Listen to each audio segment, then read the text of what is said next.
So you're in Florence, all your guests are staying here in hotels. How are you going to get them to your venue, which could be a castle up on the hillside? You can't just get buses in and out here. It's a medieval city, the streets are narrow. So you're going to have to find a pickup point. You're going to have to get a permit, it's going to cost you money, and you're going to have to book it in advance. One of the reasons you get married in Italy is for the sunshine, right? But you'll find that Italians will get married maybe around 5 o'clock or 6 o'clock in the evening because it gets so hot. You need to think about shade, think about water to stop your guests from fainting.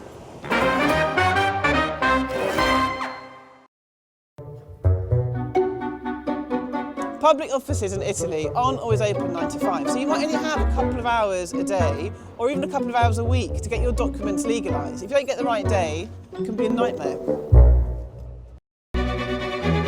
Lots of couples are concerned that sometimes it's a lot to ask of their guests to get on a flight and to come out to their wedding abroad in Italy, but actually, if you think about it, you can get some really cheap flights if you book in advance, like maybe, £60 return from the UK.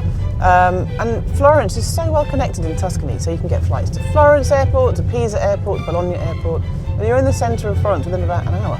So it's not really too much to ask of your guests at all.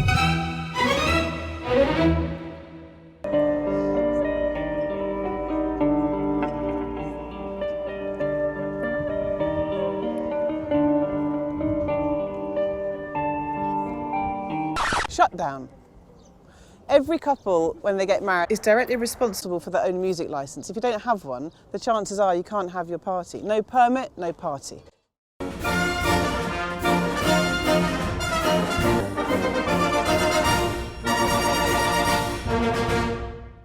The catering company is a huge part of your day. And it's not just about the food, obviously. If you think that these people are going to be with you from the minute they set the chairs out at the ceremony to right at the end of the night when all your guests are going home, don't just think about the food. When you're thinking of caterers, the cheapest deal isn't always the best. You need people flexible on site. They can help you out when things will notoriously go off plan. They're a big part of your day, so choose wisely.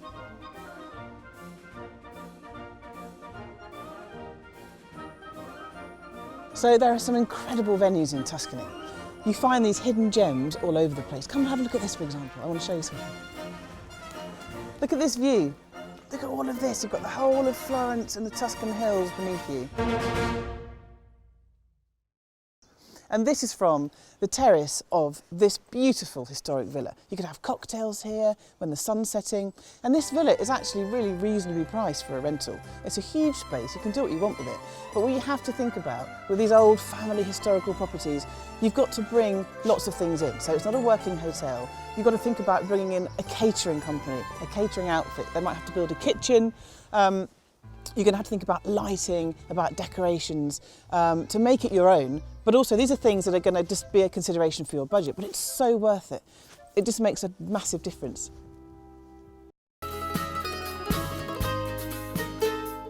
One of the biggest assumptions about getting married in Italy is it's going to cost a lot less than it does at home. But if you start out wanting a cheaper wedding, then you've got to really think about whether Italy's the right place to get married for you. Because yeah, you can make some savings, but if you really want a personalised wedding and to make the most of what Italy's got to offer, and you're bringing your guests all this way, and you want to show them the best, then what you really need to think about is that you're going to get better value for money. I mean, look at food and drink, for example, right? The chances are the quality of the product out here is going to be much higher than it is at home. Look at this coffee, €1. It's amazing, €1. Buonissimo.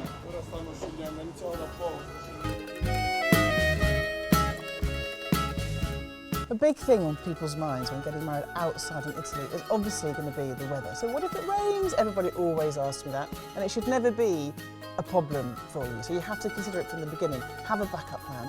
Venues like this have an indoor option already here. That's a huge bonus. You don't have to pay extra for a big marquee build or extra gazebos to think about the rain. This has got it here on site and it's included in the price.